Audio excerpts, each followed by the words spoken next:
Good evening. Good evening, Heinz. If we could take a seat, we will get started. Yeah, I wasn't up there yet.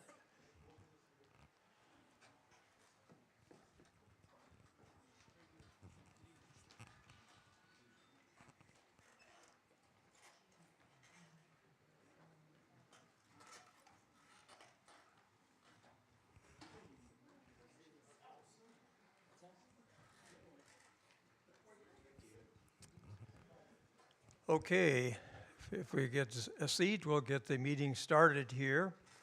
My name is Heinz LeClement. I run the Apologetics Forum. I think many of you have been here before, but for the benefit of the new people here, I just want to give you a short summary. We have a brochure which talks about what we do as the Apologetics Forum, and we have a website, apologeticsforum.org, where all this information is on about all the talks that Marcus is doing this weekend.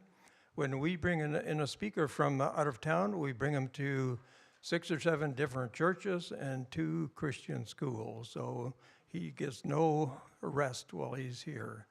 But we enjoy having them come here and share their knowledge with us. And each speaker has a different specialty, different expertise, and so you get a lot of varieties when you come to these each month.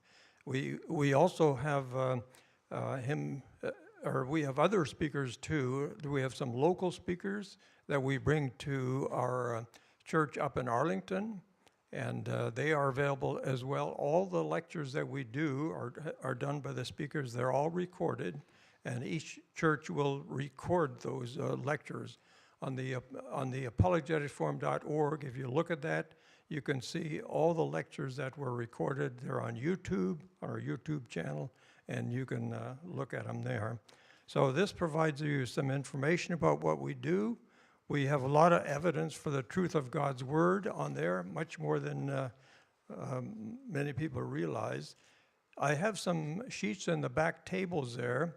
One is for people that are not on our mailing list and want to be informed of upcoming meetings. There's a sign-up sheet on the round table there. Just add your name and email to that, and you get information about all the upcoming talks. But for this speaker, for Marcus Ross, there's a sheet on the back table too, if you want to consider going to some of his other talks. There are 2 talks that I want to highlight for you.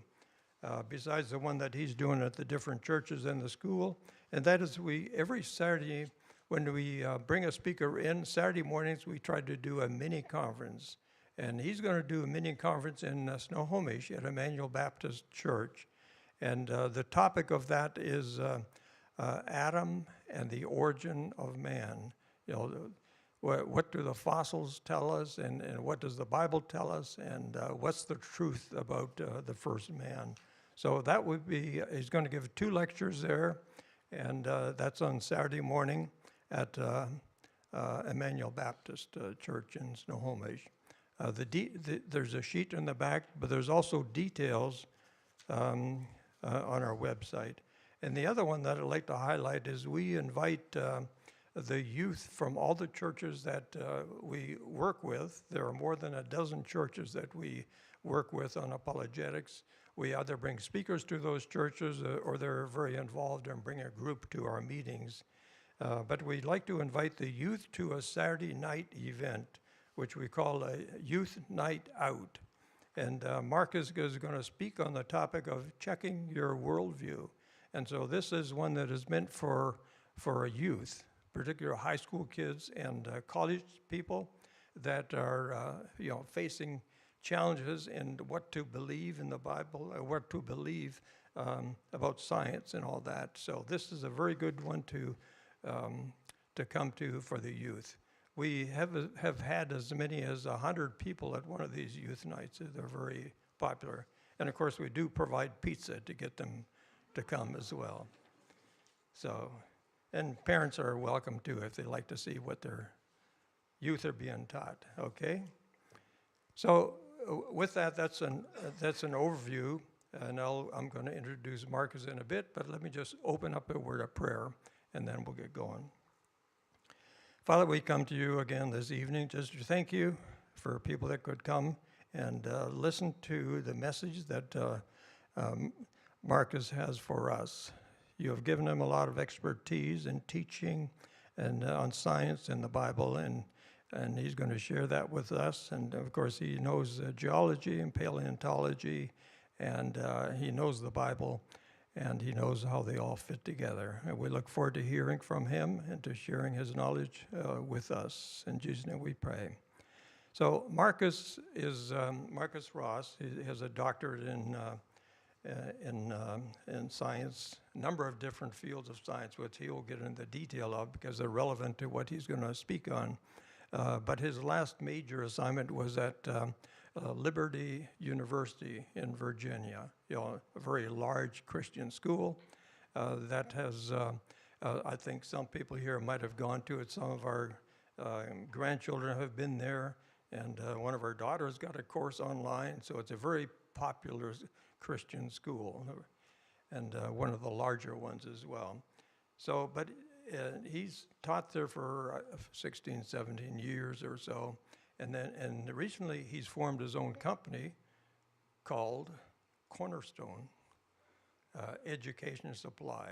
I don't know who got the name first, the church or his company, but that's a very common name. But so anyway, Jesus got the name first. Yeah, so that is true. Yeah, but a lot of people use it. A lot of Christian people use that. So anyway, we look forward to having him speak on rocks as clocks. You might wonder, what's that all about? Well, he's going to explain that.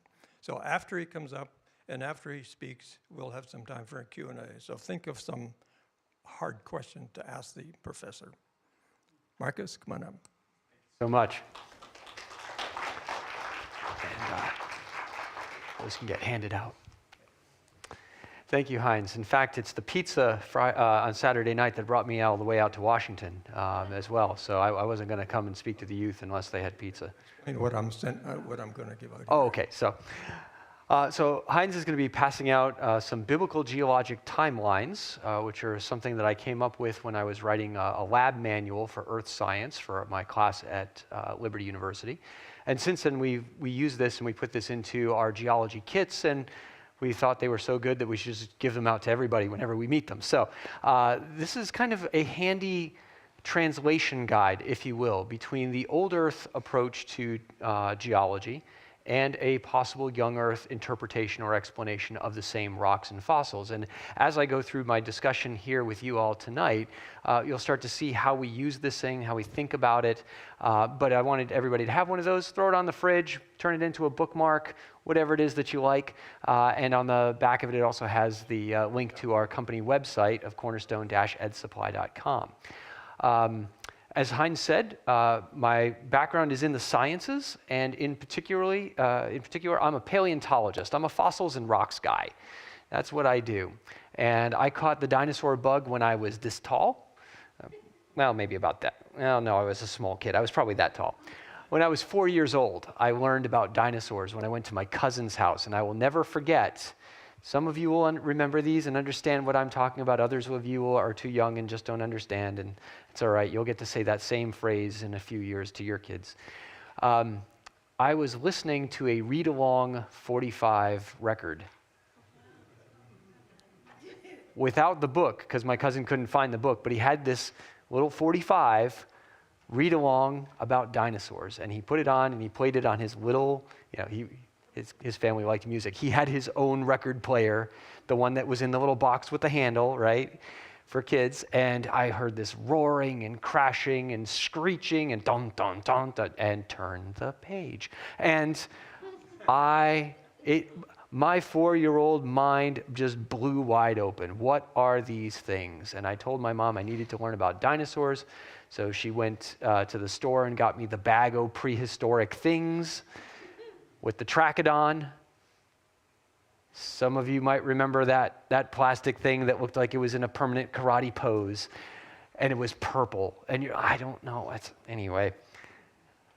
And we went to the library and we got books. And by the time I was 7, I actually learned that there was such a thing as a paleontologist, a person whose job it was to study fossils. I'm like, wow, Clearly, this is what I'm going to do with my life. And I was that kind of kid. I was just that nerdish kid. Yes, I wanted to be an astronaut. Yes, I wanted to play professional baseball. No, I had no talent to do so. Yes, I wanted to join the Army and fly fighter jets if paleontology didn't work out.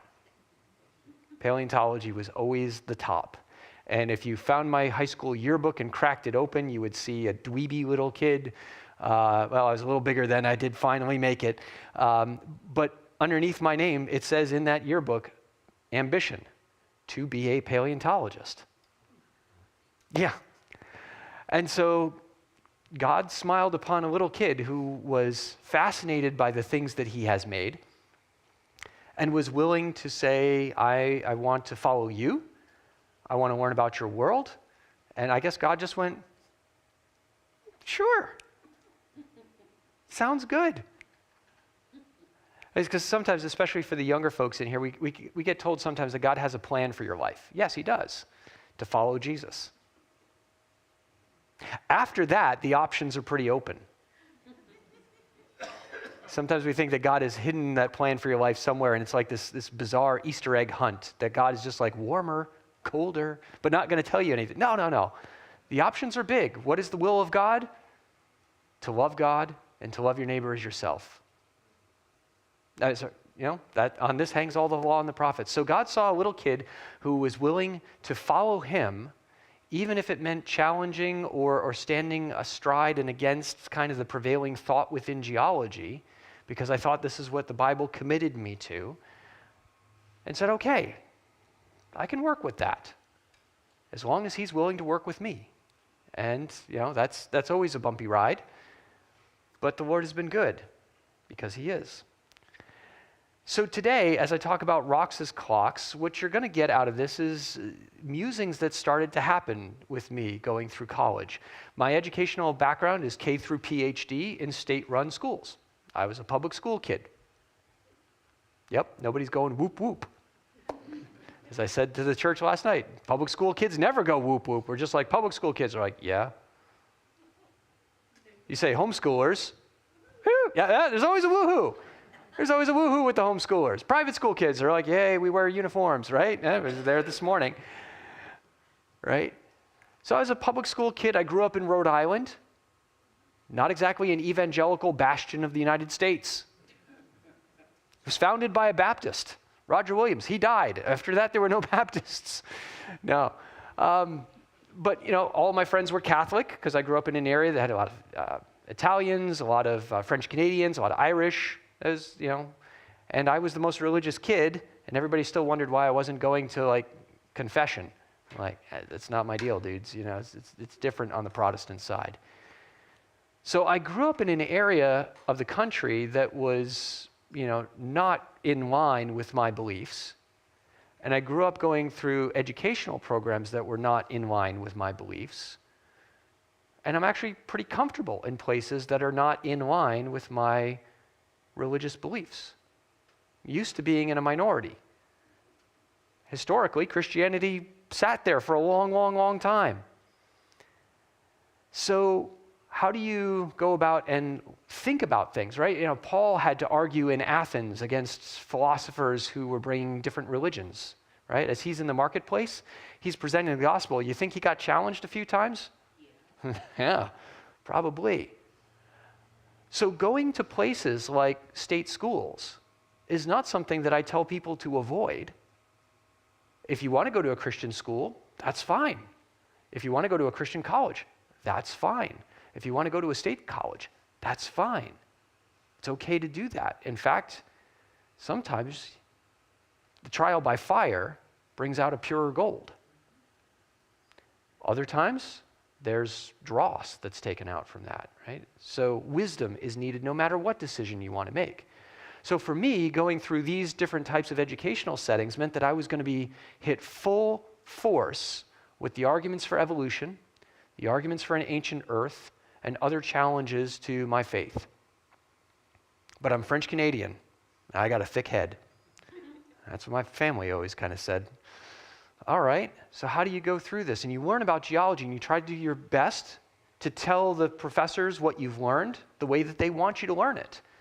But that also means that every single night as I'm back in my dorm, as I'm back at my apartment, as I have some quiet time in between classes, I have to ask myself a couple of questions. What did I just learn was truth, fact, real, tangible? We went out into the field, we hit a rock with a hammer, we got a fossil. This is a thing. Right? There's no arguing. This is a thing. What of what I just learned was reasonable interpretation about that? This fossil was an organism at one point in time. That was not always evident to people. People thought that fossils were just mineral things. There was a big, huge debate in the 15 and 16 and into the 1700s as to whether or not fossils were organisms. Because they look like organisms, but they're not made of organism stuff. They're made of rock stuff. So that actually is a big debate that had to get settled. Fossils are the remains of formerly living organisms. That is a reasonable interpretation. We have the thing, we have the idea of what the thing was, and now we have the question of when the thing was. Now your interpretations start to get a little less firm. And what was just speculation? Because sometimes professors and teachers will speculate. And if they're good professors and teachers, they will tell you that they're speculating about something. They'll say, this is just my idea. But other times, you get told ideas and you don't know whether or not they're really speculations. And so when you're faced with geology, there's a lot to do here. So we're going to go through mostly geology. I'm bringing up this one slide here because I want to remind us that the argument for the age of the Earth as being young, as I as a young Earth creationist advocate, I think that we have a lot of scriptural evidence for it. It's not located just in the days of Genesis or the 24-hour periods of time. If that's all I had and I didn't have other parts of the Bible, I wouldn't know when those 24-hour days happened. Right? We need some way of getting back to when that happened. So we have things like the genealogies of Genesis 5 and 11 that are very important because they bring us from Adam to Noah, and then we have the flood, and then they bring us from Noah's family all the way to Abram. And once we got to Abram, now we start to get calendar dates that are associated with other societies and groups. And okay, so this is actually pretty important. I'm a young Earth creationist, not really because of Genesis 1, but actually because of Genesis 5 and 11. That puts the young in young Earth creationist. Otherwise, I would just be a creationist, and I'd call myself a 6-day creationist, but I wouldn't know when those days happened. Okay? So there's more to it than that, right? The fall in Genesis, bringing in pain and death, means that pain and death have to be something that are instituted because of human activity, especially human death, has to be part of human history.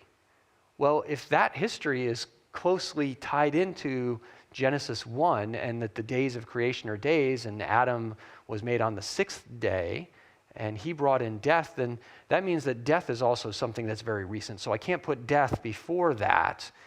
If nothing else, I can't put human death before that, and I doubt I can put animal death before that either.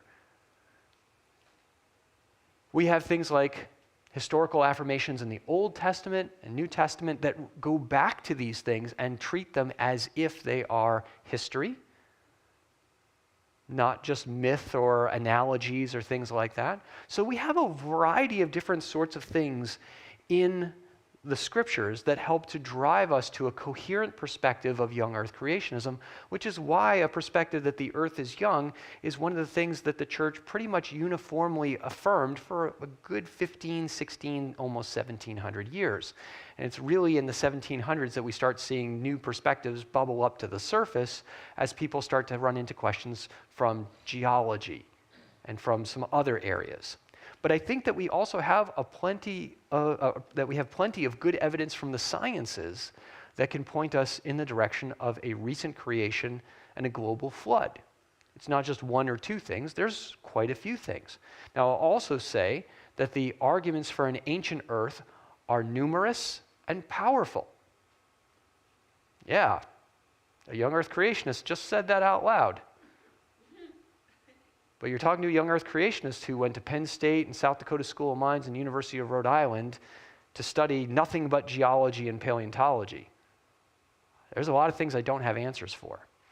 There's a lot of things that are challenges. There are a lot of things that young Earth creationists have some good arguments for, but other places where we're weaker. And I think it's important to be able to say that that is true, because I find that when I tell people I don't know something or I don't have a good answer for it, it helps to build trust that when you do say something like, I think I've got a good answer for that, they're willing to listen because you've been humble about the things that you don't know. All right, yeah. It's one of those things that as our society changes to become more pluralistic and a little less Christian across the board in terms of especially just the culture's familiarity with Christianity, a winsome attitude is one thing that would be nice to be known for, right? Something that's going to be able to say, yeah, I hear that. That's an interesting view. I can see how it makes sense to you. I've got a slightly different view, and I don't have all the answers, but I do have Jesus. You know, that might help us. So what are we going to be looking at here today? We're going to be looking at some of these things in geology that I think help to point us to a young Earth, especially as we start looking at some of the radioactive dating methods. But what I want to do is first lay down a groundwork about how it is that geologists came up with the idea that rocks could be clocks at all. How is it that geology can actually tell time of any kind? And can creationists agree with evolutionists on any of the ways in which geology is supposed to tell time? My answer is yes. There are plenty of ways that we can agree and some places where we disagree. And that's why you end up having this little chart to work with. So in geology, we have two basic categories of dating. We have relative dating and absolute dating. Now notice that is relative dating, not dating relatives. Okay, it's important that you get this. The order's really important here. That goes over really badly amongst a group of college students. They're like, ha ha, who's this guy? Who gave him a license to teach? I promise you this, the jokes are like getting ramen noodles at Sam's Club. Okay, yeah, volume. You might not like what you have, but you will be filled, right? But in the end, you're like, I don't think that was healthy. Like, well, okay, maybe not. So we have relative dating, and we have what is often called absolute dating, but more technically called radioisometric dating or things like that. So relative dating is all about putting rocks in a sequence, understanding that rocks have a history that can be understood in terms of what happened first or second or third, or what was before, what was after, what happened at the same time, relative terms of age, right? If I came up here and I said, this is my dad and this is my son, you would have an understanding of the relative ages of these without having any idea of the specific numbers, right? We'd guess or whatever, but you know that my dad is older than I am, I'm older than my son is a good deal younger than my grandfather. We've got a relative age here. So in relative dating for geology, we actually don't use numerical dates at all. We use more qualitative terms of older, younger, or a lot of those terms that are on that chart there, things like Cretaceous and Jurassic, right? We've all heard of Jurassic because there's been a movie or two or six, two of which were good.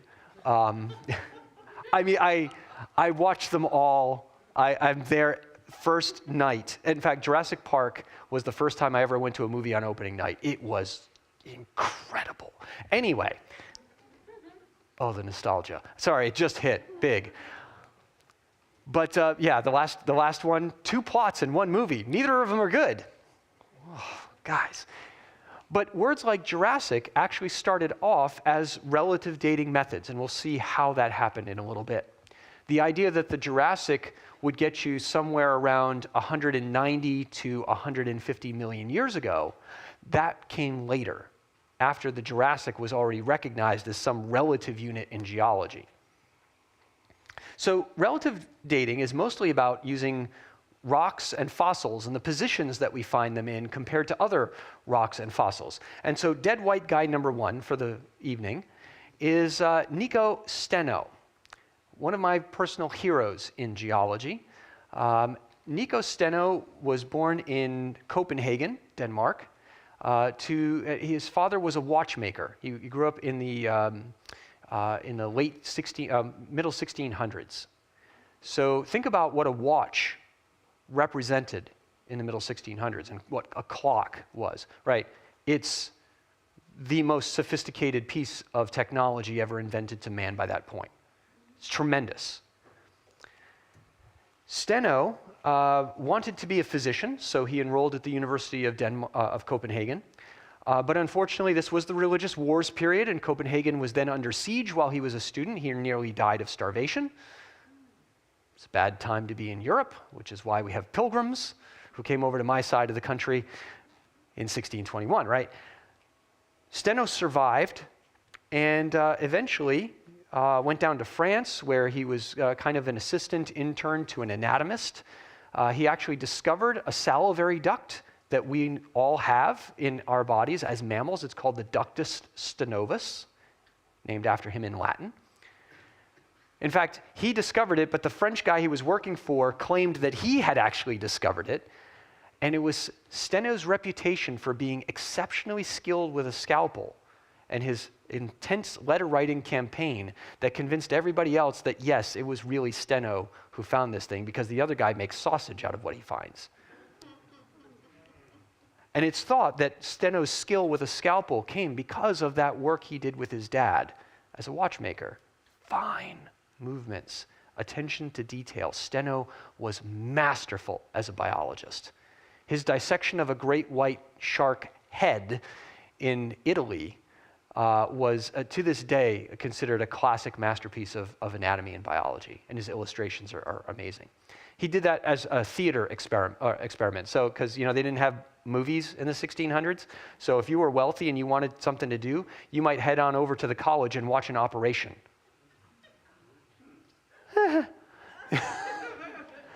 Or you might watch Steno dissect a great white shark that happened to get its way into the Mediterranean, and they hauled it up and hacked off its head and brought it to him and said, "Show us something." Well, Steno got interested in fossils.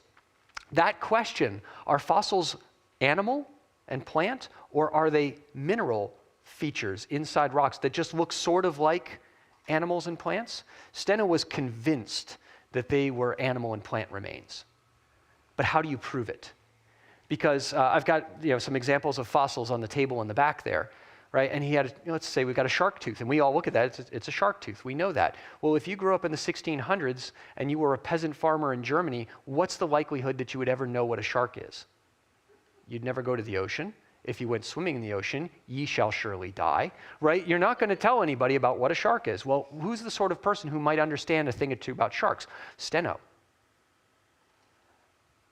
And he started thinking, well, there's these things in the mountain that look like seashells, and there's these things in the mountain that look like teeth. How do I prove that they actually came from there? So this brilliant biologist has got to become a geologist to do so, as he's living in Italy under the name Nico Steno, because that was the Italian way of saying Niels Stenson.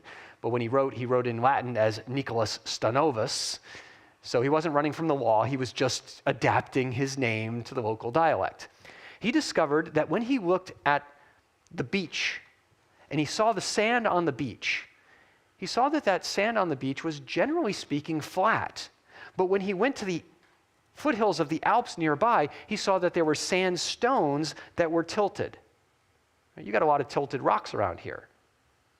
Steno said, sand doesn't tilt by itself. If you pour out sand and you let waves go at it, it just makes this big flat blanket. So if I see a sandstone that's in this weird angle, it couldn't have started that way. It had to start off as sand and flat. So he called this his rule of original horizontality. Sediments like sandstone or like sands and limes and muds, anything that falls out of the water or falls out of the air starts off as a flat unit. And as soon as he realized that, this inference came out. What he called the law of superposition. Super means above. We use it to mean awesome. But really, the reason we mean awesome is because it's better, it's above, it's more than. Superposition, so what's stacked above? So let's see. I'm going to do something very strange.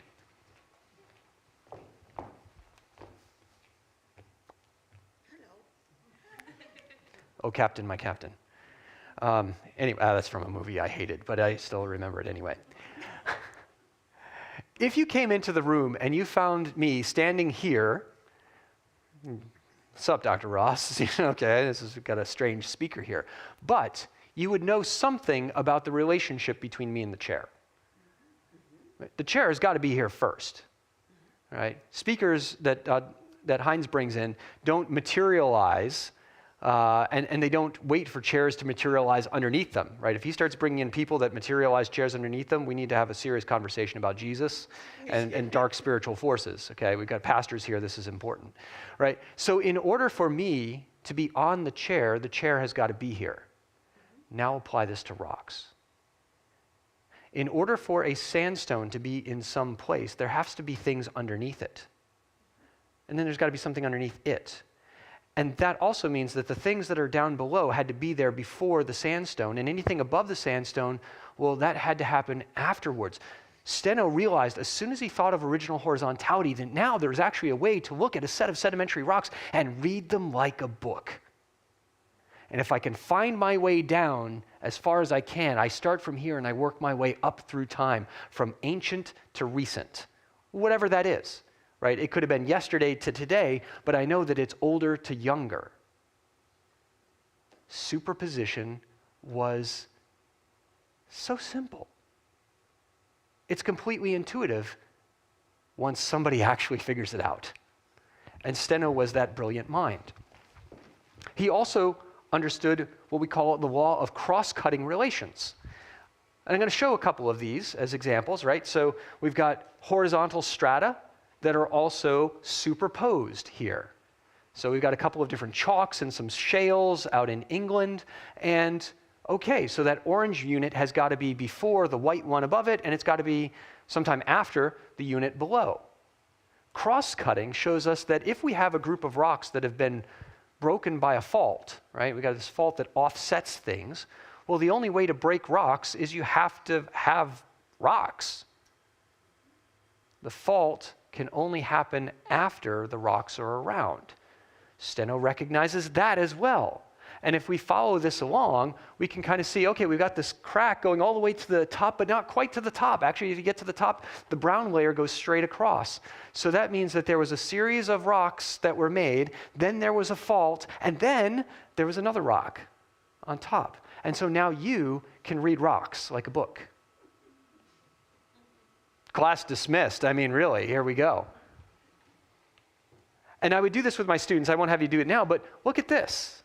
And just start thinking, using those couple of simple principles, you could start to tease this apart.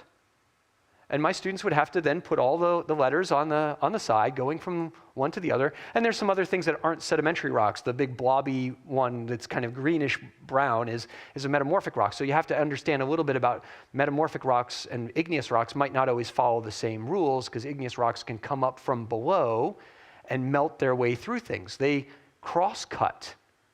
But sometimes you might not know that because the igneous rock might be so large that you're not even sure where the boundaries of the thing are. But nonetheless, these rules help us to start understanding rocks, and that allows us to then trace rocks over long distances from one place to another, if you can kind of keep track of them. And so here we've got something like, going from the Grand Canyon in northern Arizona up through Zion and Bryce Canyon in Utah. This is called the Grand Staircase, because the rocks are actually fairly flat, and you kind of walk up, and as you walk up, you're just going higher and higher and higher in the rock record. And in the Grand Canyon, you get kind of the early flood rocks, and then by the time you get to the top of the Grand Canyon, you actually have to drive then for a while over to Zion before you see a whole lot of the rocks that get stacked on top of that during the later part of the flood. And then by the time you're up in Bryce Canyon, you might be in the post-flood world or in the flood world. It kind of depends. We have some disagreements in creationism about where to draw that boundary, but nonetheless, we can still say that the stuff at Bryce Canyon is a lot younger than the stuff at Grand Canyon, because we can follow those superposition situations. And thankfully, we can also say that there's been a lot of oil wells that have been drilled down in here, and we can say, yes, the rocks actually do follow along here. It's not like they're just dominoes that all got stacked kind of sideways, and you don't have stuff underneath. We really know that we do. It's about 10,000 feet of sediment. It's a lot. That's a lot. 2 miles. So this means that the geologic time scale that you guys now have in your hands with all these different names was built using relative dating methods because there was no radioactive dating methods in the 16, 17, 1800s. It was only in the middle 1900s that radioactive dating methods were introduced at all. And by that time, we already had the geological record. We had geology books for years and years and years. Charles Darwin did not invent the geological column. He was taught it by Adam Sedgwick, the very first professor of geology in the world at Cambridge. And Sedgwick was an ordained Anglican minister because you had to be to teach at Cambridge. So this geological column was based on these principles and the fossils that could be found and traced from one place to another. And sometimes you found fossils here and then you found different fossils above them. And then as you followed along, you found more different fossils above those and different ones below. And so you started connecting these pieces. And that was a major project of the 18 and 1900s. Putting all this together. This is not based on evolution. Sometimes creationists have said, that the whole fossil record is just circular. The fossils date the rocks and the rocks date the fossils. But that's not really how it works. I mean, yes, sometimes you use the fossils to date the rocks, and sometimes you use the rocks to date the fossils, but it's not a circular system. It's more like an internal check.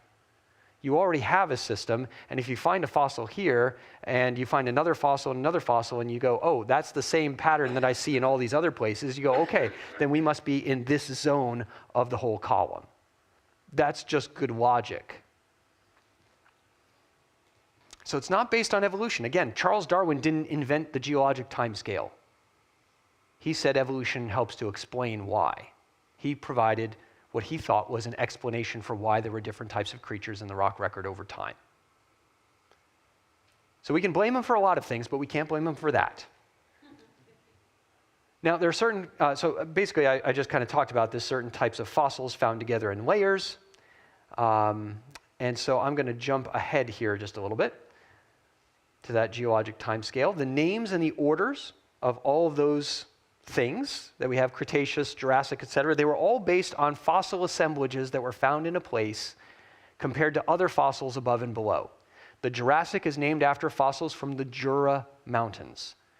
The Cretaceous is named after the Cretaceous chalks, in German Kreide. The Cambrian is named after fossils that were found in and around places of the Cambria Hills of Wales. And as we traced those out and found that those fossils could be found other places, we could put them all kind of on that scale. So the dates were added much later by radioactive techniques. And so on the one hand, this is why I can put up this, this chart and I can say, hey, the middle portion here with all of these names, I'm totally fine with this. As a young Earth creationist who has studied paleontology for a couple of decades now, this works. We don't need to try and reinvent the wheel and say that it's all wrong. It isn't. I've been to plenty of places, and every time I check this against the column, it works. There's a few places where it doesn't. Usually that's because the rocks have actually been tipped upside down, so it actually does work. And you find that rocks are flipped upside down, you're like, man, there's something big happened here. So the absolute dating, or the radiometric methods, right? These are the ones that are supposed to give us our ages in hundreds of millions or billions of years and the like. Okay, what do we do with this? Well, a couple of terms that we're going to use. Parents and daughters. Geologists apparently hate their sons. No, we get this from physics, and they hate their sons. We just borrowed it. Parent isotopes are the atoms that are radioactive, and they will decay over time into other things, and what they eventually become is called the daughter. So you have a parent that becomes a daughter by some process of radioactive emission. Something is chucked out from the parent, and the parent changes and becomes a daughter. Now that daughter might also be radioactive and spit out something and become another daughter, or sometimes it's just a one-stop situation. It depends on what you're looking at. I'll give you some examples. The amount of parent in a radioactive sample that has radioactive material decreases, and it decreases exponentially, goes down really, really fast, and then starts to level out. And the daughter is produced really, really fast, and then begins to level out. It's a statistical phenomenon. If you get enough of these things together, you can predict how fast it's going to happen. It's kind of like if you had a truckload of dice, you'd be weird. But if you had a truckload of dice and you dumped them all out, you'd know that approximately 1 out of 6 of them would be a 6. If you scooped all the remainder and put them back in the truck and you did it again, they wouldn't all be no 6s, right? You'd get 1 out of 6 would be a 6, but it would be fewer this time because you already took 1/6 of the thing out. But you'd be putting it back in. And you'd have to do this a lot of times to eventually get down to no more 6s. And by the time you were down to just a few, it could be like total random. They just show up all 6s or none or what have you. So the half-life is the term that we use in geology to refer to how quickly we go from 100% to 50. And then how quickly we go from 50 to 25, and 25 to 12.5, and 12.5 to 8 to 6.75, right? Those, every time we go by half of whatever was still around. So we start off with pie, because pie is great. I love pies, blueberry pies, apple pies, strawberry pie, whatever. If it's pie, liver, maybe not. Anyway, you know, if it's a pie, I'm pretty happy, right? And so after 1 half-life, you lose half the pie.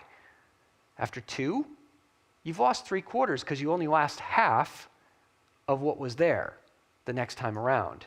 And the next time, so your pie slices just keep getting smaller and smaller until you really can't count the amount of pie that's left. And based on what we know from laboratory experiments that have been conducted on these different types of materials, it takes a long time to lose half your pie.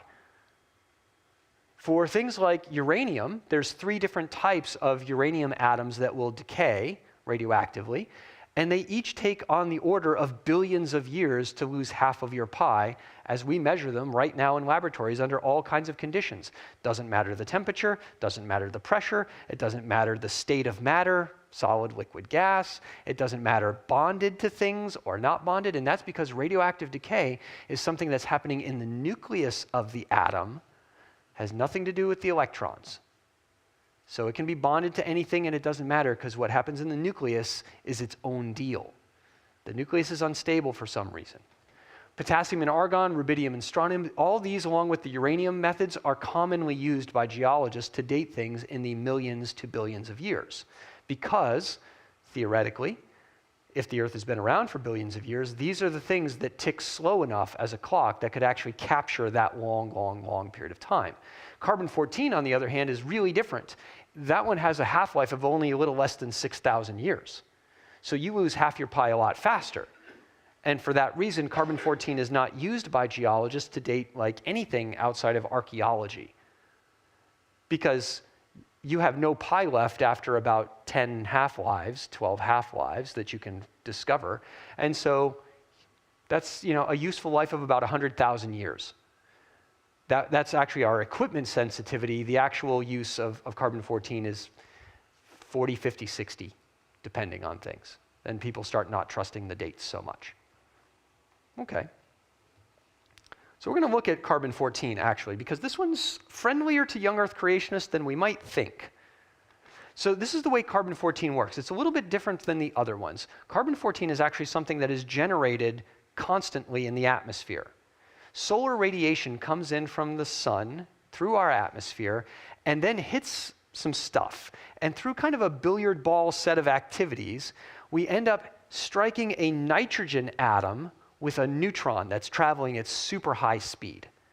So this little billiard ball comes in and hits the nucleus of a nitrogen atom, and the billiard ball sticks, but it pops out a proton. So remember your chemistry from high school, briefly. Protons are your identity card. The number of protons determines what you are. So carbon has 6 protons. It can have 6 or 7 or 8 neutrons. The number of neutrons doesn't matter so much. 6 determines that you are carbon. Nitrogen is 7.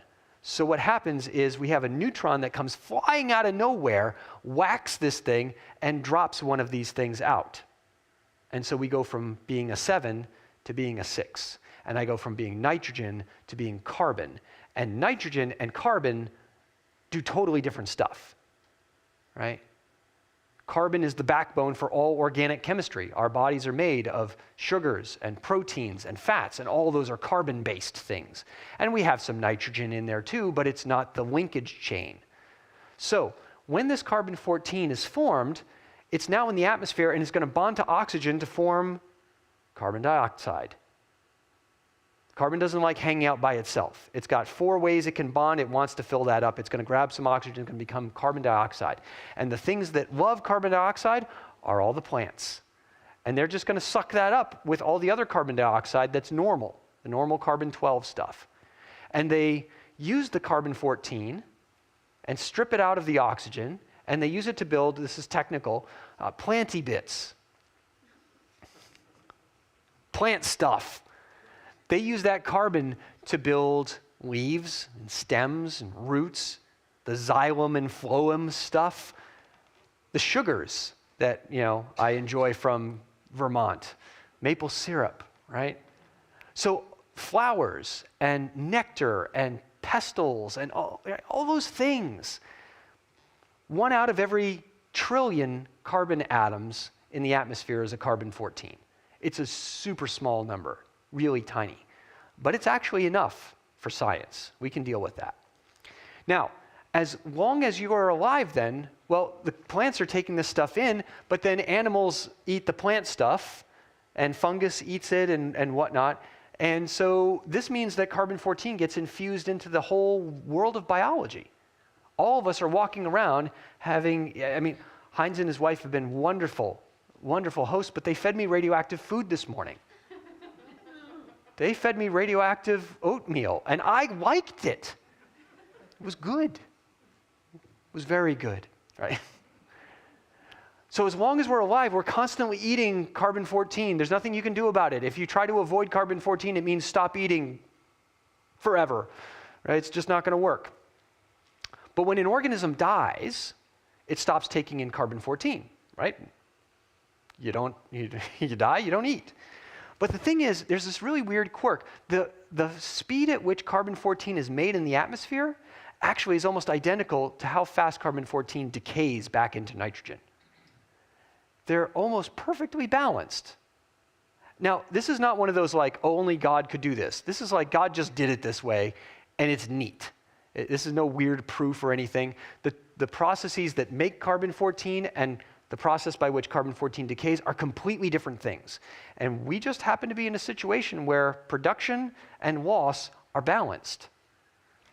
That's important because if we think about it then, as we eat our breakfast, and I have my radioactive oatmeal this morning, and I will have some tomorrow or whatever, the carbon-14 in my food is replacing the carbon-14 that's coming out from radioactive decay that's happening in my body. My body can't stop radioactive decay. Remember, it's happening in the nucleus of the atoms. It doesn't care what's going on. So I ate 3 radioactive atoms. I lost about 3. Over the course of my life, the only thing that happens is I have more or less, depending on how big I am. When I was a baby, I didn't have much, but the ratio was the same. I'm bigger now, the ratio is the same. So as long as I'm alive, this bathtub of carbon-14 has a spigot coming in and a drain going out, and they're the same. But as soon as you die, well, you stop eating food. The spigot gets turned off. You don't get any more carbon-14 in, but the carbon-14 still leaves. And it leaves, at a predictable rate. Right? After 1 half-life, you're going to have half the carbon-14 left in your corpse. Now, Dr. Andrew Snelling, a young Earth creationist, just retired from Answers in Genesis, moved back to his home country of Australia. He's very happy to see his grandkids. Very happy. I'm seeing that all over Facebook with him. We're friends, and it's like, I get it. You're on a beach, and I'm not. All right. Well, he sampled some petrified wood and from Jurassic rocks in England, and he found that those rocks, which are conventionally dated by other radioactive dating methods to be about 190 million years old, actually had a bunch of carbon-14 still in the fossils. Now that's really weird. That shouldn't happen because either these fossils are 189 million years old and they are dead for carbon-14 because it decays too quick, you lose all the water out of your bathtub, or they're 23,000 years old and young Earth creationists are still like, oh, I don't know, that's a little uncomfortably old. Or something's not right here. Something else is going on, right? One could be wrong, the other could be wrong, or maybe both are wrong. Something else is happening. This was actually a fulfilled prediction. He predicted that he would get carbon-14 out of the samples of wood, and he did. And he replicated this with other materials, and so have other creationists, and so have other evolutionists, or old-age geologists, I should say. Because not all old-age geologists are evolutionists, but still, we found carbon-14 in a lot of places that you wouldn't think it should be. All of our fossil fuels. You can take a sample of any fossil fuel out there, you're going to get carbon-14 in it, guaranteed. It's in there. And it's in there in rates that are high enough that it's hard to say that this is just contamination. 23,000 years for the fossil wood is way above the level of detection. It's well into the, I would be comfortable as an archaeologist with this date if I'm an old Earth advocate. They even found it in diamonds. This was part of what was called the RATE project, which was published in 2005. And in this, diamonds, of course, are made of carbon, entirely made of carbon. And that carbon is bonded in a certain way that makes the diamonds incredibly strong, as opposed to graphite, which is bonded in a different way, and you can scratch that with your fingernail, right? Well, inside the diamonds occasionally get caught in these not diamonds. Sorry, I'm looking at something different, talking about diamonds. But a different one. This is dealing with some of the other radiometric dating. Uranium. Now, uranium is a harder case for young Earth creationists. It really is. The laws and the logic of how this is supposed to work are pretty tight. Uranium often substitutes for a material called zirconium in these little crystals called zircons. You can find these in granites. They're usually sandwiched in between the flaky micas that are in there. They're tiny little crystals. And a lot of them can be radioactive because zirconium and uranium are almost exactly the same size, and they form the same number of bonds in the same directions. And so it's like switching a red Lego brick for a blue Lego brick in your Lego thing. Easy to put them in. And uranium decays into lead, but lead is more like a K'NEX piece. It doesn't belong with your Legos. But if you started with a Lego piece and it became a K'NEX, the K'NEX is stuck inside the Legos. This is then how geologists are going to say that we can use something like a zircon crystal to date, because we know that the lead can't be put into the Lego system at the beginning. Chemically, it's excluded. So if you have somebody who just says, oh, it was just contamination. As a young Earth creationist and a geologist, I'm like, I don't know that you want to make that argument. That's not a great one. Sure, contamination can happen, but we actually have a lot of ways in geology to figure out whether or not this is a good sample or a bad one. But this becomes interesting. Along the way, uranium doesn't just go from uranium to lead. Nitrogen and carbon, carbon goes straight to nitrogen. It's one shot. But this one, it's 8 shots to eventually get there. And every time it shoots out a little helium atom to get smaller and smaller as you go from uranium to lead. You have to get rid of parts of your nucleus, both the protons and the neutrons. You got to get rid of a lot of stuff. So it spits out about 8 helium atoms along the way. And those helium atoms are small and slippery. They're on that noble gas part of the periodic table. This is the stuff, they're noble gases because they don't like anyone. They're snooty, right? I don't bond with the commoners. Of course not. They're noble gases, they bond with nothing. So helium leaks and escapes and gets out of there because it's lightweight and is able to escape Earth's gravity. So the RATE team had an idea, though. They thought, well, if this crystal is actually young, there should be a lot of helium that's still in it if the radioactive decay happened very quickly. What if the radioactive decay wasn't something that was slowly happening over billions of years, but what if there was some kind of acceleration to the radioactive decay that could produce both the lead and the helium quickly? If that's the case, maybe there hasn't been enough time for the helium to get out. And it turned out that they were quite right about that. The age of the zircon, based on how fast the helium escapes, was only about 6,000 years. So now you've got a crystal that says by uranium lead dating that it's, in this case, 1.5 billion years old. But based on how fast the helium should be getting out, it says I'm only been around for 6,000 years. That's really fascinating. I'm not saying that this proves that the uranium lead system is incorrect, but it's giving us more than we thought And it's giving my old age colleagues some things to kind of think about. Like, wait a minute, that shouldn't be the case. So this was all written up in some books. The ones on the right were very technical volumes that I don't recommend to anyone, because even I struggle to read them. They're really tough. But they did make a made-for-human version called Thousands Not Billions. And that is even technical enough that they made a video of it for Thousands Not Billions. And that people can see. Now, as a paleontologist, I'll end on this one because this is pretty cool. And it's one of those things that actually none of us expected. Even me, as a young Earth creationist trained in paleontology, I didn't see this coming. Because I was told that when things fossilize, you have a conversion from the original organic material to minerals, to bone. That's what happens. But in 2005, Dr. Mary Schweitzer published a work in Science saying that actually we found preserved organic material inside the leg bone of a Tyrannosaurus rex. Preserved organic material that was still structurally similar to what looked like blood vessels and things. That's what it looked like. These are the published images from this paper in 2005. This was crazy. I wasn't at the presentation where this was made public first, but I had a friend, a fellow creationist, Dr. Art Chadwick, was here. He said there were audible gasps in the audience of scientists. Why? Because we're human. And we're like, what? A lot of people didn't think this was legit, and it would take Mary Schweitzer many years to answer all of the criticisms that were levied against it, saying maybe it's just bacteria that were invading these old bones and making structures that looked like blood vessels in places where there used to be blood vessels, right, in the fossil. And that was actually a pretty strong argument until she was like, yeah, no, let me show you why. Biomolecules that she found in a different dinosaur, in a different rock layer deeper down, a duck-billed dinosaur called Brachylophosaurus. She found more of this stuff, and moreover, she was able to isolate vertebrate-specific proteins from these structures. So bacteria are not vertebrates. They're not even eukaryotes.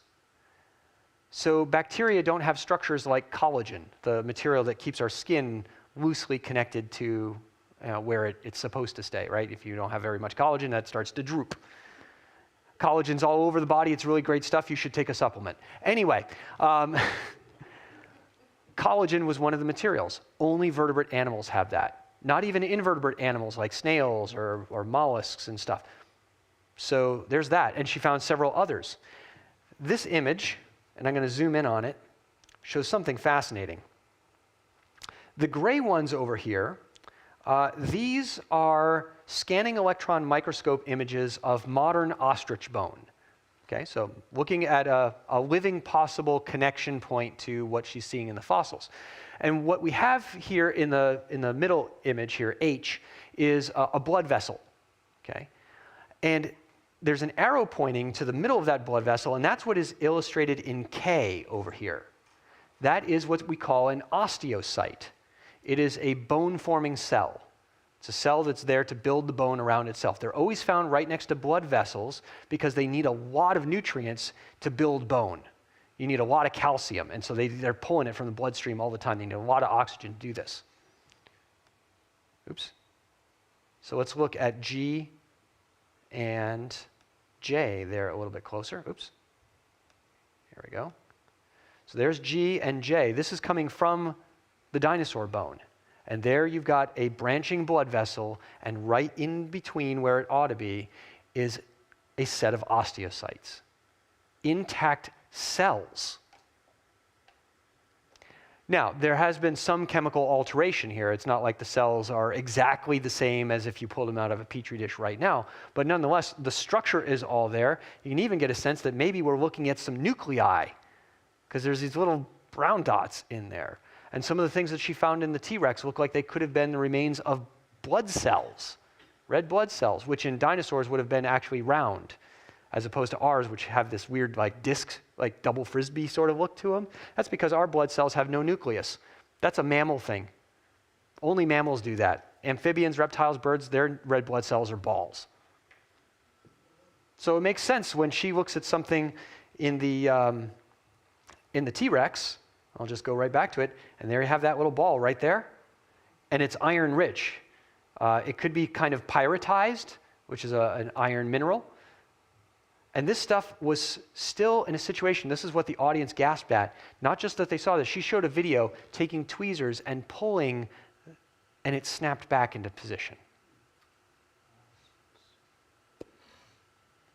So this is from a dinosaur that's supposed to be 68 million years old, and the duck-billed dinosaur is supposed to be 80 million years old based on the radiometric dates nearby these areas. So, usually we can't date a sedimentary rock by itself. We can't look at a rock that has fossils in it and say it's X number of years old, because we don't usually have good radiometric dates for it. But in the US, in the central US, we often have ash deposits somewhere in the midst of these things. So you figure out the radioactive dates from the ashes that are volcanic and igneous, and they give you the right conditions. And then anything that's sandwiched between them has got to be between those ages. Right? That's good logic, as long as your dates are correct. But this is giving us an indication that these biomolecules we know can't survive forever, which 68 million years is forever. Right? It just is. These things have a shelf life. And some of these things have longer shelf lives than others. Collagen can stick around longer, but it will degrade. DNA has been discovered from some dinosaurs. Small snippets, little bits, were never put in the book back together. The dictionary went in a chipper shredder. But nonetheless, it's there. And for young Earth creationists, I think that's pretty awesome. I'm not going to be able to get into some of these others, but it just, there's more where this came from. So in conclusion, let me say these things. First off, relative dating methods are accurate, and we can use them in creation geology. In fact, we must use them in creation geology, or else we are going to wander off into weird places. And we don't want to be in weird places, right? We want to faithfully understand the world that God has presented to us.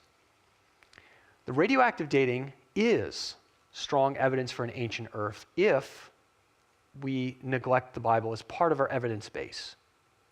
If the Bible is part of what we consider to be evidence, then maybe these things are up for some debate. But if the Bible is not part of your evidence, then honestly, I don't see any reason to disagree entirely with radioactive dating. But then we have these other things that I've shown here with our helium, with our carbon-14 in the wrong places, with our blood vessels and stuff, right? These things show that, especially the radioactive dating stuff, that young Earth creationists did. They had ideas, they went out, they got their samples, they had them processed in laboratories that weren't their own, because they didn't want to be accused of cooking the books. And this shows that we can actually generate hypotheses, go to God's creation, test them, and report the results. That is science. Go get an idea, get some stuff, test it, and tell people what you found. The scientific method is not a set-in-stone type of thing. Sorry, as a geologist, it's not set in stone. That's a terrible joke.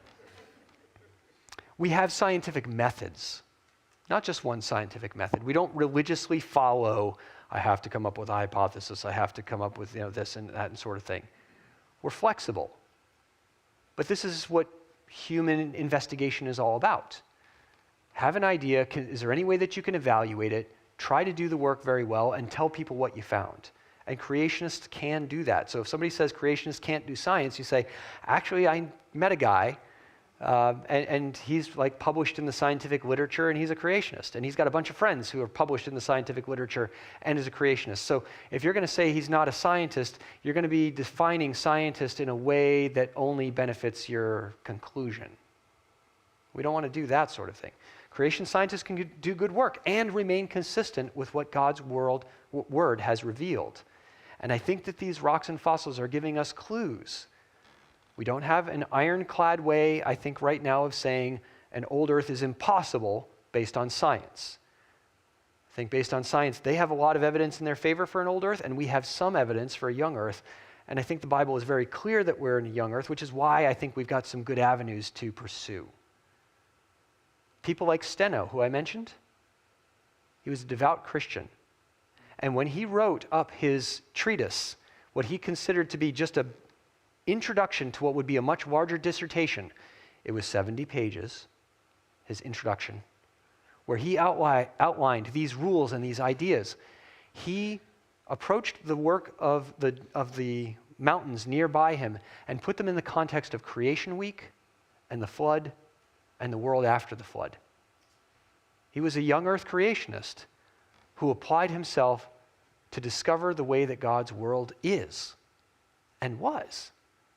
And historians of science, and I've been in the room when they've been talking, even saying, I really think that if Steno were alive today, he would recognize the earth was ancient. But there's no doubting he was a young earth creationist. Say, yep, he sure was. And he did that to the glory of God. So that's the presentation for today, and I hope that you have enjoyed it. I'll say a couple quick things about Cornerstone here at the end. My wife likes to call us the stuff people. We produce science education materials for homeschoolers, for private schools and colleges and universities. We make stuff to do science. So when your curriculum says go get some stuff and do some things, that's what we do. You need some beakers? We got beakers. You need glassware? We got glassware. You need a dead frog? We have dead frogs. We got the stuff. But I did not bring the dead frogs with me. Nobody wants to buy that. It's coming up towards Christmas. That's not a stocking stuffer. The fetal pig, on the other hand, but no. So some of the things I brought along in the back table are a couple of examples of the geology kits that we build. We have we have a fossil kit that I brought along. We also have a mineral kit that I brought along. And for you Minecraft types, we did that. We made a kit of geology for Minecraft, and it's pretty good. So anyway, I also brought along a couple of books. And the one up on the top over here is called Perspectives on the Historical Adam and Eve. As Heinz had mentioned, I'll be doing a mini conference on Saturday about this particular topic and be talking about my entry in this book. This is a multiple views book among various Christians about their thoughts about who Adam is and when he may or may not have lived. And so 4 different views in here. You've got one person who says the Bible is mistaken about history and Adam was not a real individual. This is a Christian. He does believe in Jesus as Messiah, but he thinks that the Bible has got lots of mistakes and this is one of them. There's another Christian who says, I think we are committed to a historical Adam, but I think he probably lived 750,000 years ago. And most of the Bible stories about Adam are actually mythologies with a kernel of historical truth. A third person saying we can have a historical Adam if he's one of our many great-grandfathers, but God actually used evolution and Adam is just one of the guys in the middle there. And as long as we can all trace ourselves to Adam, we're all in Adam and we're all okay. And then there's me, as a young earth creationist, saying, no, not only do we have a historical Adam who's very recent, we also have a world that's very recent. So, it's an interesting mix. It's an academic publication, and so it is. It's quite research-oriented, heavily footnoted, and things like that. But my secret weapon is that I've got a relative who's a Hebraist and an Old Testament expert. So that gives a paleontologist a leg up in discussing these sorts of things. The other folks are Old Testament theologian and 2 philosophers, one of the best-known philosophers in the world, actually. 2 other resources that I'd like to point out as far as books go. One of them up there is a small volume called The Quest by my good friend Todd Wood. And this book is a very personal one of his. He's a young earth creationist in Tennessee, living in Dayton, the home of the Scopes Trial, which is turning 100 next year, by the way, the Scopes Trial. And there's going to be a lot of festivities down in Dayton for that. This book, The Quest, is all about how do you approach these kinds of hard questions in creationism, when you don't know a full answer to something. I don't have full answers for radioactive dating. So how do we approach those when we have difficulties, when we don't know what to do, and we might not even know how to start? And where have we found where other people were in those situations but did find a way to start that could help give us some guideposts along the way? So it's a really refreshing book. My students at Liberty University liked this better than anything I ever had them do. They loved this book. And I was really surprised at just how enthusiastic they were about it, and pleased because Todd's my good friend. Another one of my good friends is Paul Garner, and if you enjoy fossils anywhere near as much as I do, then this is, I would say, the one book on fossils by creationists that I will endorse. I think it's fantastic. Because most creationist book about dinosaurs, for example, actually really aren't about dinosaurs. They're about creation. And I get that. It's okay, but I also want a book about dinosaurs that loves dinosaurs. And Paul loves fossils. And so this book will put fossils within a wonderful creation context, but will also love fossils themselves. So if you like that, and you want a book especially that has that older feel of those guidebooks from the 70s, 80s, etc., that beautiful watercolors, everything illustrated for the book. So no cheap Wikipedia dinosaur images where the dinosaur is just a little goofy. This is wonderful. So with that, and glory to God, thank you all very much. I'd be happy to take some questions. Thank you.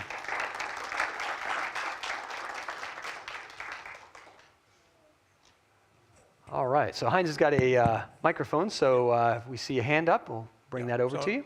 Yeah, if you have a question, put up your hand, and I'll bring the microphone around so people can hear what the question is as well as the answer. So fire away. Just put up your hand. Did he totally snow you? Teachers love it when they do such a good job that nobody has a question. Here's a question. So this is more of a geology question. Yeah. Matthew Maury discovered ocean currents because of a Bible verse in Psalm 8 that referenced the paths of the seas. Yeah. The Bible makes reference in more than a couple of places about the bars of the earth. I'm just wondering if anyone has ever looked into that in any great detail to try to figure out what those are, and maybe make a discovery that way. Okay, yeah, so we have terms like bars or pillars of the earth. This was a very common ancient Near Eastern euphemism or descriptive term to describe the deep parts of the earth, the part that's holding it all up, in a sense, right? And so I look at that as I do with Job, with the currents of the sea. Obviously, there's an insight that's there. With pillars of the earth or bars of the earth, I look at that more as, it's the deep places you can't get to. It's the places that are strong and powerful. You start trying to get down and dig into rock, sooner or later you get to rock that you can't get through. And I think that's kind of a euphemism for those places that we will never see, in a sense, right, living on the surface of the earth. And we see lots of other types of euphemisms that are used that way in the Old Testament and the New Testament for different sorts of things.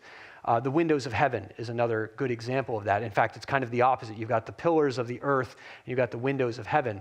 Nobody in the ancient earth believed that angels were standing by opening and closing windows for the rain to fall, right? These are folks that, actually knew weather a lot better than most of us do. They actually paid attention and watched rain fall out of the clouds and stuff. So things like windows of heaven is a pretty common euphemism for rain. And we see that certainly in the Genesis flood, where the windows of heaven were opened. Well, we don't need some sort of bizarre source of the water here. That's just talking about there's a lot of rain coming on, because that same term is also used when Elijah defeats the prophets of Baal and says it's now going to rain. And he says, I see, the king Ahaz then says, I see a little cloud like the size of a fist. And a couple of verses later it says, and the windows of heaven opened. So we want to be sensitive to the types of analogies and terms like that the Bible uses. So that's where I would put something like the pillars of the bars of the earth. Great question, thank you. Others? You got a paleontologist in front of you. You can ask him anything. You ever want to know something about dinosaurs? Doesn't have to be on this. Whatever. Yes, ma'am. You've got a question out there? Yeah. Anything to do with creation, evolution, what have you. Oh, we'll get to the microphone for you in just a moment, and I'll be happy to answer that. Yes, ma'am. Okay. I wish I could remember the name, but this was several years ago. I watched a video by a guy where he talked about 3 major problems with the radiometric dating. I can only remember one of them, so I'm very frustrated here. But the one objection I remember was, we don't truly know what the beginning conditions were. We don't know how much of the parent versus the daughter isotopes there were. Have you heard of this or Sure. dived into it? Yeah, a lot of these would have been discussed in the rate video, like thousands, not billions, or something like that. So yes, the assumptions that go behind a radioactive dating method and trusting that it's going to give you a good date are, number one, that the parent always decays into the daughter in a consistent way. Parent decays into the daughter. It's got to be consistent. You do have to know initially the amount of parent and daughter that's there. Or you have to have some good way of estimating what that's likely to be. And so that assumption right there, in some cases, can be problematic. So in the case of carbon-14, right, I said that there's about 1 atom out of every trillion in the atmosphere. That's what the concentration is right now. And so if something died right now, that would be what we would want to use. But are we certain that that was the case 500 years ago, 600 years ago, 1,000 years ago, or more? For that, we have to have samples of the atmosphere that can correlate to the thing that you're looking to date. And so in some cases, we have to make certain kinds of assumptions about that. Now, in the case of that little zircon crystal that I mentioned with uranium decay, in this case, there's actually good chemical reasons to say there can't be any lead inside because Lego bricks and connects don't work together. So as the zircon itself is being built chemically, uranium gets to substitute in because it looks just like zircon to the chemistry. But lead makes different bonds and has a different atomic size, what we call atomic radius, and different charge. And so it doesn't fit into this crystal structure. So we can be pretty confident that any of the lead that we see inside one of those crystals had to come from the uranium decay because there's no way to put it in there in the beginning. Now we can lose lead, so another thing that we have to be concerned about is contamination either by bringing things in but also by stripping things away. That's going to give you an artificially young age because if I know that uranium decays to lead but I lost 80% of my uranium, now the crystal is saying I'm 80% younger. Right? But there are, and this is where we start getting really into the weeds of geochemistry, there are ways to tell whether that's happened or not too.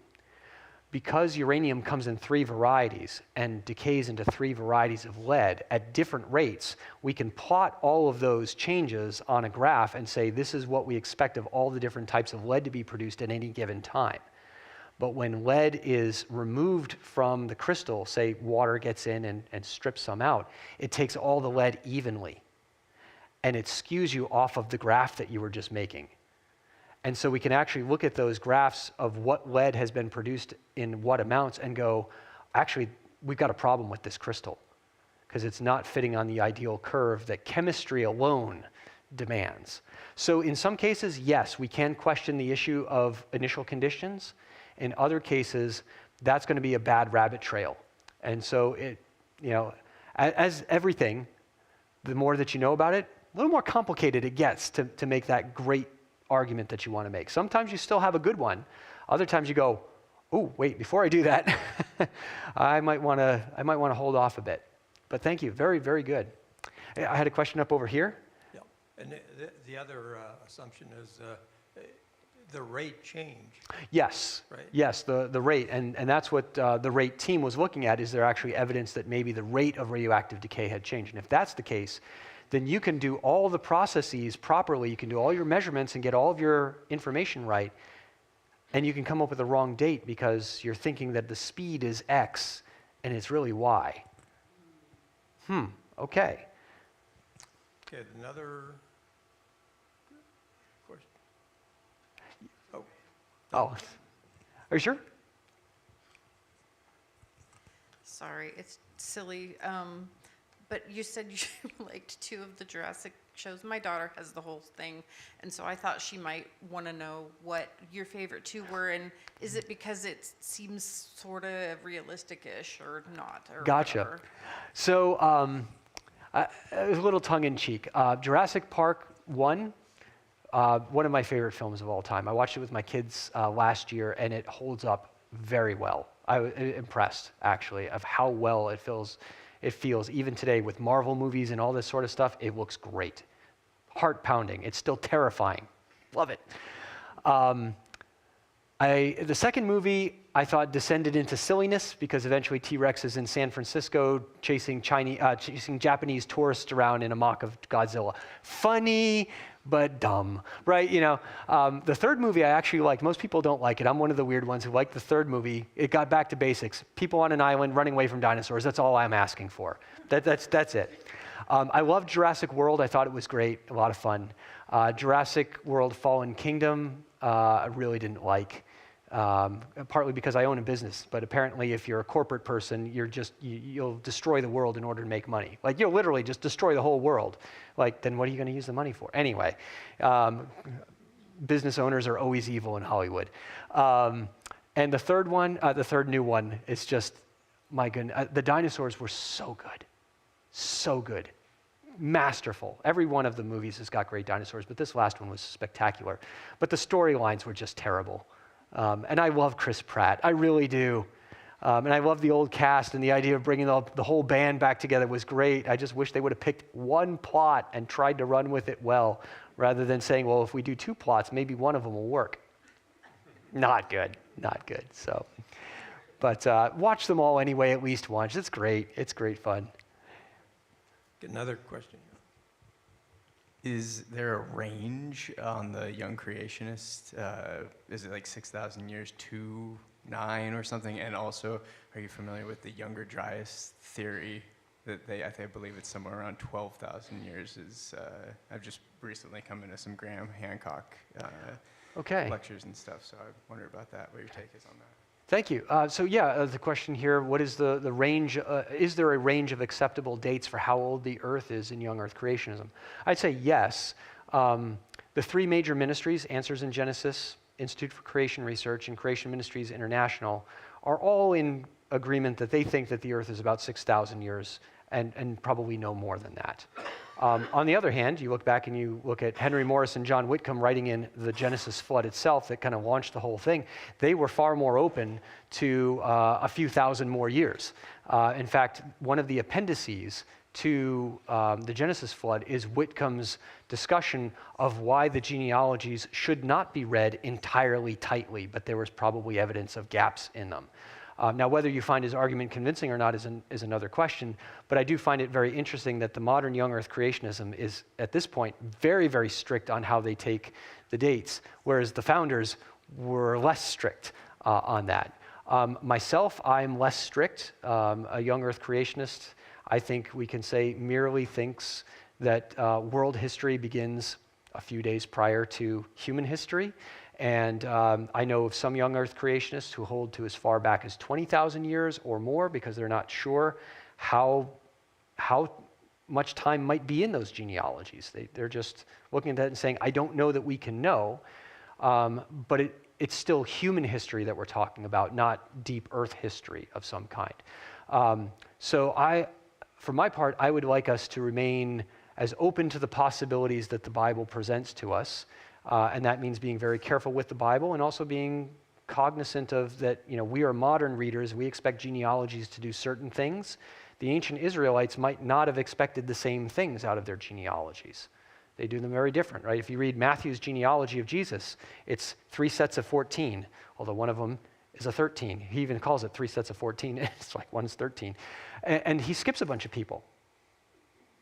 And that's entirely appropriate and fine in the ancient world. They did this all the time. There's 3 sets of 14-ish for Matthew because 14 is a kingly number.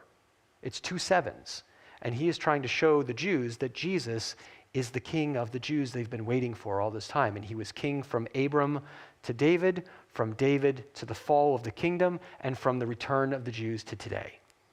And so their use of genealogy is very different from us Americans who are like, wait a minute, you forgot somebody, so you're lying to me about, like, no, don't, it's too far. Now, your second question about the Younger Dryas. Honestly, I don't remember very much about the Younger Dryas. I remember learning about it a bit when I was in grad school because I had a glacial geology professor who was interested in that topic. So referring to some climactic issues, glacial sorts of stuff.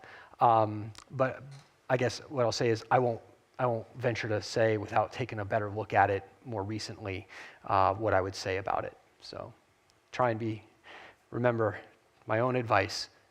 Don't jump out and say things that you don't know just because you like having answers. I hate this.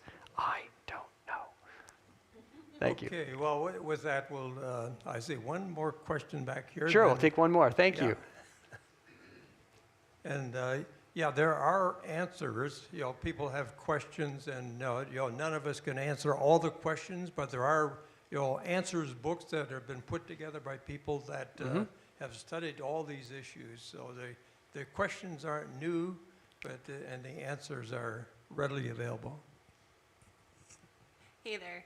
Hi. So I tend to be of the opinion that the earth was formed and the whole 7 days of creation all happened at once. But I work at a Bible camp, and I recently had a volunteer ask me, well, couldn't God have created an older earth that was millions of years old and then started that creation and put people on it? So then one of my questions is, does geology show that there is a bedrock where we don't have any fossils below it? Or like the Eden on bones idea that I think it was Answers in Genesis Sure. that brought up. So what have you experienced with that? Very good questions. Thanks for bringing that up. Just for some context, the idea that the 7 days were actually like a single moment of creation goes all the way back to Augustine, and far before that to Origen and to Philo of Alexandria. Before that, a Jewish writer writing about 200 BC. So this is a perspective on the days of creation that has very ancient roots to it. Within the Christian church, the earliest writings that we have on Genesis come from Theophilus of Antioch. He held to a 6 days are 6 days, but like within 20 years, you've got Clement of Alexandria saying the 6 days are actually 1 day, and it's a revelation. Augustine thought that this was the case because as he was reading actually a mistranslation in the Vulgate, when God says these are the accounts of the heavens and the earth when God created the earth and the heavens, in the Latin that is very strictly in the 1 day that God created the heavens and the earth. So he looked at that and said, well, how could the 7 days and the 1 day be the same thing? And that bothered him for years and years. And Augustine wrote 3 major works on Genesis. This was not something that he just kind of mused about every once in a while. He thought hard about it. So he believed that the 7 days of creation were revelations to the angels, a sequence of revelations to the angels, but the actual creation was instantaneous, physically.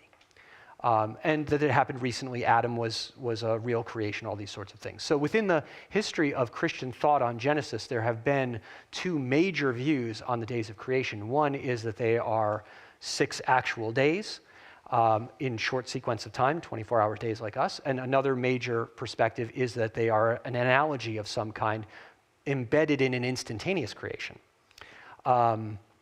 And we don't see very many instantaneous creation perspectives in young Earth creation because Augustine's view runs into some theological difficulty and translational problems today that, and his views were very heavily influenced by Platonic and Aristotelian physics that we no longer view today, and so his interpretations kind of don't work as well, as brilliant as they actually were at the time. Now, is it possible that God could have created the world and allowed the world to be for some time and then wiped it out and then started over? This is what's classically called gap theory, and was a view that arose for the first time in 1802 by Thomas Chalmers, a Scottish theologian and someone who was well-versed in geology as well. And so he was looking for a way to harmonize geology with the biblical record and maintain a 6-day creation.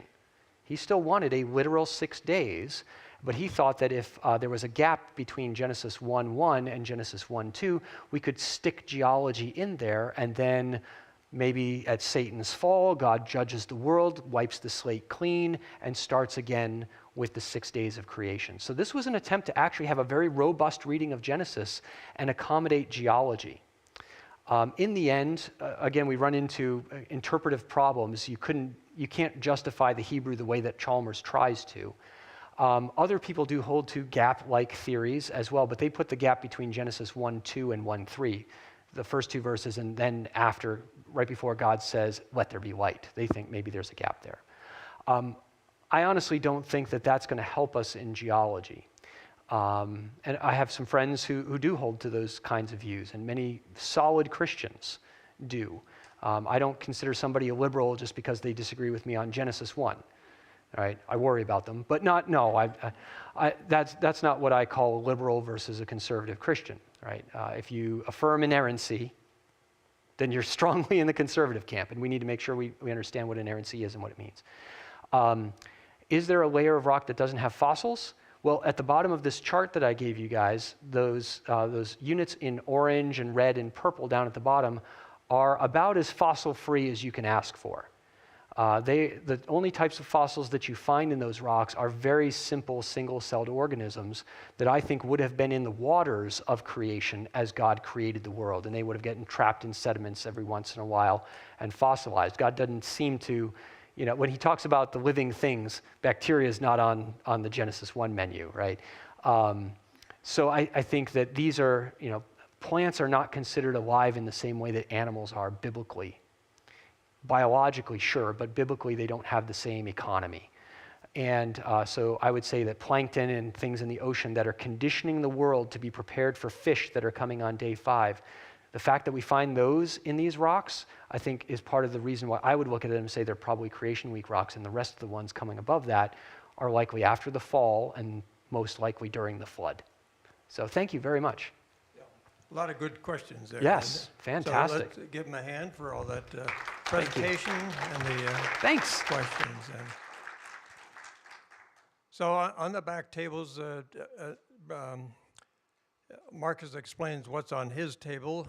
Shane Henderson here, he's got a nice chronological charts of events in the early days going all the way back to creation.